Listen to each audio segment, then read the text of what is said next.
Olá pessoal, tudo bem com vocês? Eu sou a Poliana e hoje nós vamos falar sobre o diencéfalo e a síndrome de dor talâmica, tá? Então, vem comigo.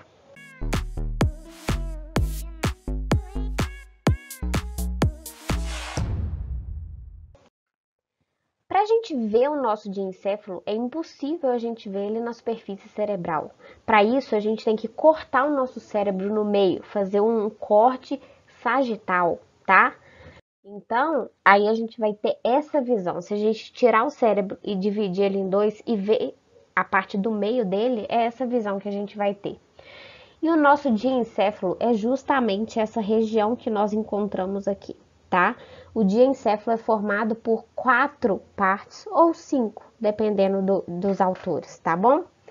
Então, nós vamos ter o tálamo, o hipotálamo, o epitálamo e o subtálamo, tá bom? Então, vamos ver melhor essas estruturas.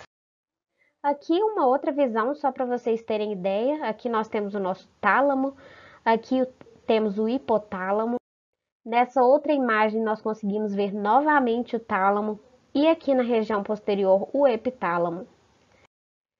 Aqui só para mostrar para vocês que a gente consegue fazer uma divisão legal disso aqui. Quando a gente pensa no diencéfalo, a gente tem que lembrar automaticamente do terceiro ventrículo. Ventrículo cerebral são estruturas dentro do nosso sistema nervoso que possuem líquor, tá? Então, nós temos ventrículos laterais no telencéfalo e temos o terceiro ventrículo no diencéfalo. Um diencéfalo direito com o diencéfalo esquerdo, ele se junta, mas fica uma cavidade no meio chamada terceiro ventrículo. E aqui nós estamos vendo justamente o interior dessa cavidade, tá bom? Só que os ventrículos eles se comunicam. Então aqui dentro seria o ventrículo lateral, que conecta com o terceiro ventrículo por meio desse forame interventricular ou de Monro. E nós temos também aqui o aqueduto cerebral, que conecta com o terceiro ventrículo. Um sulco liga essas duas estruturas. E esse sulco se chama sulco hipotalâmico. E ele divide o tálamo do hipotálamo. Acima do sulco hipotalâmico, além do tálamo, nós temos o epitálamo. E abaixo, além do hipotálamo, nós temos também o subtálamo. Beleza? Aqui, só para mostrar para vocês que no hipotálamo, inferiormente, nós temos algumas estruturas importantes que conectam, tá? Nós temos aqui o quiasma óptico, o tubercinéreo que conecta o infundíbulo com a glândula hipófise, tá bom? Então, o tubercinéreo, infundíbulo e glândula hipófise. E, posteriormente, o corpo mamilar. O que é o quiasma óptico? É o ponto de cruzamento das fibras ópticas. Então, aqui nós temos o nervo óptico, que se cruza nesse X, que é o quiasma óptico, para que a nossa visão ela consiga pegar fibras tanto de um lado quanto do outro. Isso é um pouco mais avançado, mas é só para vocês terem uma ideia que essas fibras se cruzam, mas elas não se cruzam totalmente. Então, uma lesão, por exemplo, no lobo occipital do lado direito, vai ter uma afecção da visão tanto do lado direito quanto do lado esquerdo, só que não é uma afecção completa. Aqui, então, vamos começar a falar de algumas estruturas. Primeiramente, nós vamos falar do tálamo. O tálamo, ele é um importante centro de transmissão entre o nosso tronco cerebral e o nosso cérebro.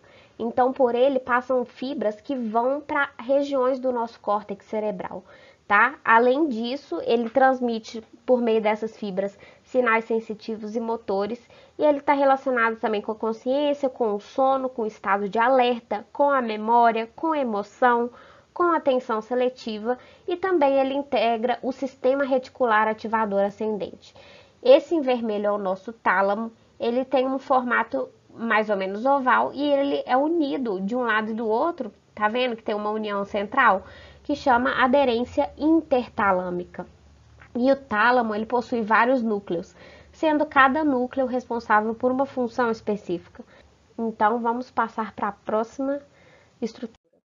Aqui nós temos o nosso hipotálamo.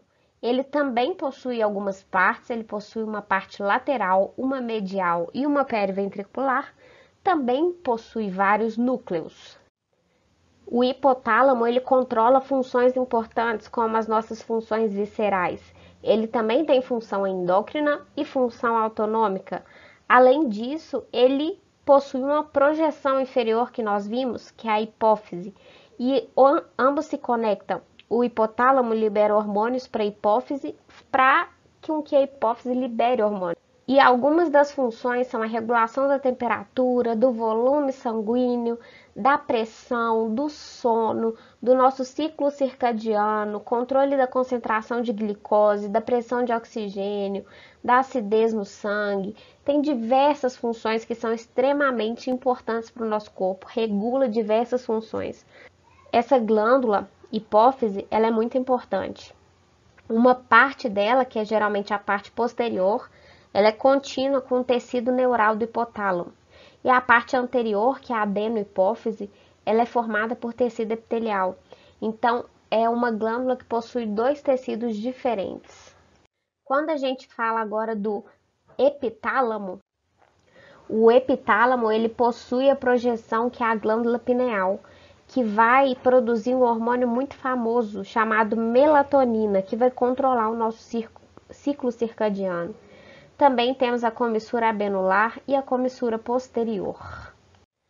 Além disso, o epitálamo ele também tem a função endócrina, né, que é relacionada à melatonina, tem função motora também relacionada à emoção, porque o epitálamo ele tem conexão com o sistema límbico e também tem conexão com os núcleos da base. E a outra parte que nós temos é o subtálamo. O subtálamo ele é a transição entre o diencéfalo e o tegmento do nosso mesencéfalo, tá? E ele possui conexões com a substância negra e com o núcleo estriado, tendo função principalmente motora, né? De integração motora, precisão dos movimentos.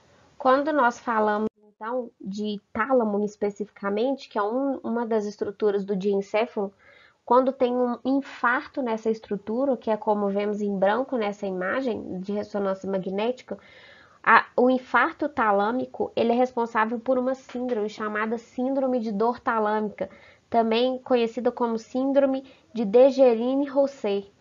E essa síndrome ela leva a uma leve hemiplegia, uma hemianestesia superficial, uma hemiataxia leve, uma estereognosia, dor do lado hemiplégico, além também de movimentos corotetósicos, né, que são movimentos anormais, e uma hipersensibilidade, ou seja, a pessoa está ali cobrindo com lençol e o lençol gera uma dor muito grande para essa pessoa. Então, essa é uma síndrome muito comum quando tem um acometimento do tálamo. E como sua característica principal é a dor generalizada, né, no hemicorpo acometido, essa dor é chamada de alodínia e por isso o nome da síndrome é síndrome de dor talâmica. Nesse caso, o acometimento é bilateral, nós temos o acometimento dos dois tálamos, tá bom? Então, é isso que eu queria mostrar para vocês. Gostaria de agradecer, então, e espero vocês na próxima aula.